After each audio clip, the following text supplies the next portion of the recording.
Good morning, friends. So, we'll be doing positive psychology and other areas of psychology. So, this is very important. See, I have marked it star.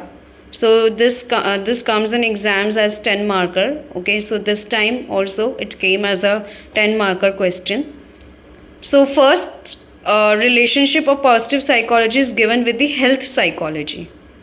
Okay see यहाँ पे ये जो term है please remember this health psychology. देखिए कई बार exams में क्या होता है कि कोई 10 मार्कर क्वेश्चन है और या कोई भी क्वेश्चन है आप अटेम्प्ट करना चाह रहे हो, you know about it but you don't know the headings. ठीक है, तो ऐसे में क्या होता है कि अगर आप सिर्फ हेडिंग भी याद कर लो तो अगर आपने MPC 46 पूरा पढ़कर जा रहे हो तो ऐसा कोई भी टॉपिक नहीं है कि आप अगर आपको हेडिंग याद हो तो आप थोड़ा सा उसका कंटेंट खुद से लिख सको. Okay, so you can learn the word health here. The first topic is health psychology and positive psychology. So research findings from various studies affirm that stress, anger, resentment, anxiety and worry have the potential health threatening effects. Okay, so कोई भी negative emotions अगर आपके body में आपके mind में बहुत ज़्यादा time तक रहते हैं, स्ट्रेस, एंगर या रिजेंटमेंट, एंग्जाइटी है, वरी है, तो वो सबके एक बहुत ज़्यादा हेल्थ थ्रेटनिंग इफेक्ट्स बॉडी में आपके देखे जाएंगे. ठीक है, so the people who undergo long periods of extreme stress are more vulnerable to illness. Okay, तो जितने भी नेगेटिव इमोशंस हैं वो हमारी बॉडी में, हमारे इम्यून सिस्टम में, एंडोक्रीन सिस्टम में एक कॉम्प्लेक्स वे में इंटरेक्ट करते हैं और हमारी हेल्थ को नेगेटिवली इम्पैक्ट करते हैं. ओके, तो इसमें एक टर्म है psycho neuro immunology. Because of this negative emotions in psychology which we read in psychology, they affect the immune system which results in illness. Okay, so investigations in this new field have shown that the mind and attitude play a significant role in functioning of immune system leading to illness. So there was the scientist Barbara Fredrickson. She proposed that what she calls broaden and build theory. See, this is also very important. Broaden and build theory ये जो term है हम आगे बहुत detail में इसको discuss करेंगे, but अभी के लिए आप you can understand that according to her theory emotions like joy, contentment, interest, love and pride all share the ability to broaden people's thought action repertoire and build their enduring personal resources ranging from physical and intellectual resources to social and psychological resources. देखिए यहाँ broaden और build theory का मतलब ये है कि जब आप पॉजिटिव इमोशंस एक्सपीरियंस करते हैं, राइट, तो उस केस में जो आपकी थिंकिंग है वो ब्रॉडन हो जाती है. ठीक है, आप बहुत ब्रॉड माइंड से सोचते हैं. इन कंपैरिजन जब अगर आपके माइंड में नेगेटिव इमोशंस ज़्यादा हैं, आप बहुत ज़्यादा गुस्से में हो या बहुत ज़्यादा दुखी हो, तो उस टाइम आपका माइंड जो है बहुत नैरो हो जाता है. ओके, आप उन्हीं बातों के बारे में सोचते हैं जिनसे आपको और गुस्सा आ रहा है और दुखी हो रहे हो. आप बार बार रिपीटेडली किसी ने आपको कुछ कह दिया या हर्ट कर दिया तो आपका जो माइंड है बहुत नैरो हो जाता है. आपका जो फोकस है वो सिर्फ और सिर्फ उसी बात पर चला जाता है. वेयर एज अगर आप पॉजिटिव इमोशंस फील करते हो, लव, इंटरेस्ट, ओके, तो प्राइड, तो उस केस में ना जो आपका माइंड है वो और ब्रॉडन होता है. तो आप और नई नई चीज़ों के बारे में सोचते हो.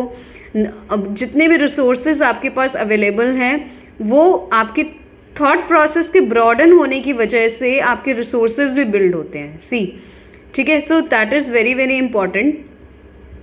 सो probability of survival to an advanced age and early life experiences of positive emotions appeared very strong in the longitudinal research. ठीक है, तो longitudinal research में बताया गया 180 nuns थी, उनके ऊपर कुछ longitudinal research की गई. ठीक है, जिसमें ये ऑब्जर्व किया गया कि पॉजिटिव इमोशंस का एक्सप्रेशन अर्ली लाइफ में उनकी लॉन्गिविटी बढ़ाता है. जो लोग अर्ली लाइफ में बहुत पॉजिटिव इमोशंस एक्सपीरियंस करते हैं उनकी जो लाइफ भी है बहुत लंबी रहती है. ठीक है, तो उनका सर्वाइवल जो है वो एडवांस एज तक रहता है. Okay, so this is a nun study, you can say 180 nuns पे स्टडी की गई थी. Now second is clinical psychology and positive psychology. तो you can learn this word clinical. Health के बाद आता है clinical. So clinical psychology and positive psychology. So clinical psychology is related to the treatment of some mental illness. Okay, so Thomas Sowers was a scientist, psychologist who argued that any disease and disorder and illness must have a definite location and relation with the pathology of our anatomy, physiology and biochemistry. तो इनके according, Thomas was के according, illness हम तभी मानेंगे जब वो हम उसको विजिबली देख सकें, उनकी उसकी कोई लोकेशन हो, ठीक है, और उसका एनाटमी, फिजियोलॉजी या बॉडी की फंक्शनिंग के साथ कोई रिलेशन हो. So that is to consider something as an illness there must be an organic or physical basis. एक फिजिकल बेसिस होना चाहिए, तभी हम उसको इलनेस मानेंगे. और जो मेंटल डिसऑर्डर्स हैं उनको वो क्या बोलते थे? Problems of living. तो but secondly, by emergence of behaviour therapy and behaviour modification, the mental illness was viewed as either learning deficits. Okay, तो जो अगर मेंटल इलनेसेस कोई आती थी तो उनको ये बोला जाता था कि या तो ये बिहेवियर लर्निंग डेफिसिट की वजह से है या लर्निंग एक्सेस की वजह से है. ओके, लर्निंग डेफिसिट और excess in learning due to faulty conditioning, classical and instrumental.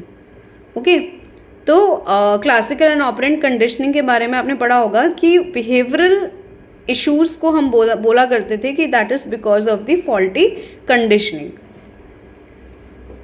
Then third, in cognitive therapy, symptoms of any mental disorders were viewed as manifestation of irrational beliefs and thinking. Okay, तो cognitive therapy में ये माना जाता था कि जो भी disorders हैं वो गलत सोच की वजह से हो रहे हैं, बिकॉज गलत बिलीव्स और सोच रखने से आपके इमोशंस नेगेटिव हो जाते हैं. Then fourth, humanistic psychologist saw them as failure in person's growth and inability to actualize one's potential. तो ह्यूमनिस्टिक अप्रोच जो है वो हमेशा पर्सन की ग्रोथ और पोटेंशियल के बारे में बात करती है. तो अगर कोई इलनेस आती है तो वो ये मानते थे कि that results in a failure in person's growth. Then fifth, system therapist viewed any mental illness as manifestation of dysfunctional family constellation. Now Mary Jahoda in her classical work gave current concepts of positive mental health, जिसमें 6 approaches दी गई हैं. First is attitude towards one's own self. Second is growth, development, self-actualization. Third is integration. Fourth is autonomy. Fifth is perception of reality. Sixth is environmental mastery. तो देखिए ये basically वही है जो अभी हमने कैरोल ड्विफ का साइकोलॉजिकल वेलबींग के बारे में जो 6 पॉइंट्स पढ़े थे. So these are those only. Then third आता है आपका developmental psychology and positive psychology. So developmental word is important. पहला हमने पढ़ा हेल्थ साइकोलॉजी से, सेकेंड हमने पढ़ा क्लिनिकल साइकोलॉजी से, देन थर्ड हम पढ़ रहे हैं डेवलपमेंटल साइकोलॉजी से relation. So what conditions in life facilitate healthy development is a long standing issue in developmental psychology. The debate about heredity versus environment and nature versus nurture is well known. ठीक है, तो developmental psychology में हम वही बात कर रहे हैं कि जो भी इलनेसेस हैं या डिसऑर्डर्स हैं वो हेरिडिटी की वजह से हैं, नेचर की वजह से हैं, या फिर वो एनवायरमेंटल इफेक्ट की वजह से हैं. Okay, so the role of deprivation and disadvantage of family environment like parental conflicts, abuse, alcoholism, incidences of mental illness in the family with a genetic history has been studied in relation to physical, emotional, cognitive, moral, ethical, social development. तो हम दोनों के roles पढ़ते हैं, jeans का भी roles पढ़ते हैं और एनवायरमेंट का रोल भी पढ़ते हैं. देन इसमें एक टर्म आती है पोस्ट ट्रॉमेटिक ग्रोथ. ठीक है, ये हम आगे रेजिलियंस में पढ़ेंगे, बहुत इंपॉर्टेंट है. या फिर हम इसको बोल सकते हैं पोस्ट ट्रॉमेटिक स्ट्रेस डिसऑर्डर. तो पोस्ट ट्रॉमेटिक स्ट्रेस डिसऑर्डर में all persons who face adversities in life and stressful situation will not react them in the same way. ठीक है, तो जब भी लाइफ में कोई स्ट्रेसफुल सिचुएशन या कोई एडवर्सिटी आ जाती है तो सब लोग अलग अलग तरीके से उस सिचुएशन पर रिएक्ट करते हैं. ठीक है, सब एक जैसा रिएक्ट नहीं करते हैं. while some who are vulnerable to stress may develop kinds of illness. There are good number of people who come clean and stronger from such adversities. तो कुछ लोगों को तो कोई दुख आया, कोई परेशानी आई तो वो बहुत ज़्यादा बीमार पड़ जाते हैं, सी, ठीक है, और कुछ लोग जो हैं बहुत अच्छे से उससे डील करते हैं, उसको फेस करते हैं, and they come clean and stronger from such adversities. तो ये एक शिफ्ट होता है फोकस में, that is post traumatic stress disorder से पोस्ट ट्रोमेटिक ग्रोथ. तो अगर तो कोई बंदा बहुत ज़्यादा बीमार पड़ जाता है, अफेक्ट हो जाता है स्ट्रेसफुल सिचुएशन से, तो वो पोस्ट ट्रोमेटिक स्ट्रेस डिसऑर्डर में आता है. और अगर वही बंदा उस एडवर्सिटी से उसको डील कर जाए तो वो पोस्ट ट्रोमेटिक ग्रोथ में आता है. So many people report a great appreciation for life and their loved ones, an increased sense of personal strength and clarity about what is most important in life. तो ये post traumatic growth के अंदर आएगा, ठीक है. Then fourth is personality psychology and positive psychology. तो personality word is important here. Personality में terms virtue और कैरेक्टर के बारे में बात होती है. गॉर्डन ऑरपोर्ट की पर्सनालिटी के बारे में बात होती है, like altruism, forgiveness, gratitude, love, courage, creativity, meaning, wisdom, spirituality, transcendence and many others which humanistic psychology associated with self actualization.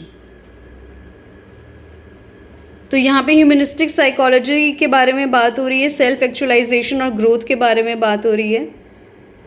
Okay.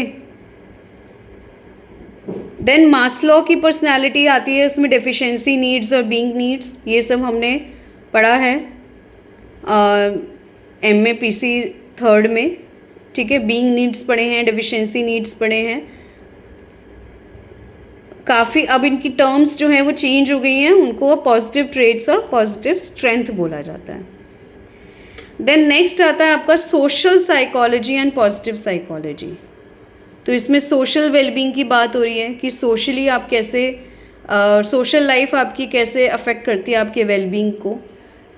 Okay, so you have understood how our happiness and sense of well-being dependent on many factors. So we as humans do not live in isolation, and we are almost acting and interacting with others. So therefore it is a matter of common sense that health, happiness, well-being depend on as much on our relationships with our own innate nature and material aspects of our life. So importance of satisfying interpersonal social relationships and social support with significant others is amply demonstrated in many studies. तो social well-being की 5 dimensions हैं: social integration, social contribution, social coherence, social actualization and social acceptance. Then next आता है आपका psychology of religion and positive psychology. अब यहाँ पे religion की बात हो रही है. ओके. सो रिलीजन में स्पिरिचुअलिटी की बात की गई है यहाँ पर.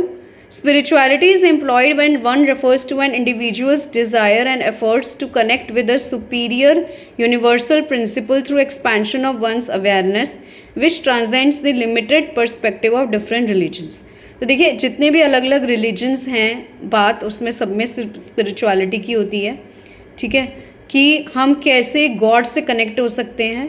God is what? Superior universal principle. जो ये बात की गई है वो गॉड्स एनर्जी की बात की गई है, ठीक है. वो हम गॉड से कैसे कनेक्ट हो सकते हैं, वो सब रिलीजन में यही बताया हुआ है, ठीक है. तो वो हम अपनी कॉन्शियसनेस और अवेयरनेस इंक्रीज करके और समझ के डिफरेंट रिलीजन्स के जो पर्सपेक्टिव्स हैं उनको समझ के कनेक्ट कर सकते हैं.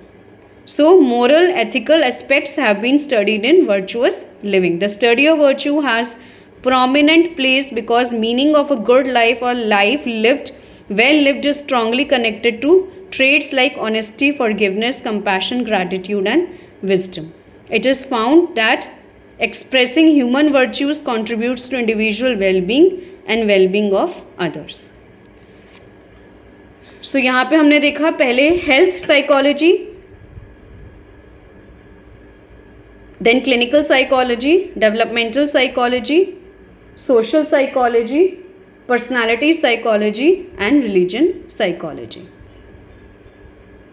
ओके, सो नेक्स्ट हम नेक्स्ट वीडियो में